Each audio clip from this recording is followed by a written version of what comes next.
আৰু দে কাপোৰখিনি দে মই ভিতৰত থওঁ নাই মই সেইবোৰ নাজানো মুঠতে মোক পৃথিৱীখনে শান্তিত থাকিব নিদিয়ে মই যাওঁগৈ ইয়াৰ পৰা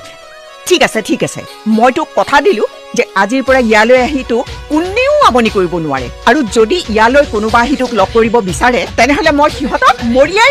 ইয়াৰ পৰা বাহিৰ কৰি দিম আহ বহ কিন্তু এটা সমস্যা আছে কি তইতো জানই তোৰ ফাংচনত তই চিফ গেষ্ট হিচাপে থাকিবি সেয়া আকৌ একেবোৰ কথা আৰম্ভ হ'ল আৰে বাবা হ'ব মই তেওঁলোকক কৈ দিম তই আহিব নোৱাৰ বুলি মই তোৰ বদনাম হ'বলৈ নিদিওঁ সন্মান গ'লেও মোৰহে যাব আৰু মইনো পাহৰি যাব লাগেনে তোৰ ওপৰত মোৰ ইমান কোনো অধিকাৰ নাই বুলি মইতো তোক মোৰ পেটৰ পৰা জন্ম দিয়া নাই মোৰ ছোৱালীৰ সন্তান তই চাচোন এই কথাটো মই কিয় পাহৰি গৈছো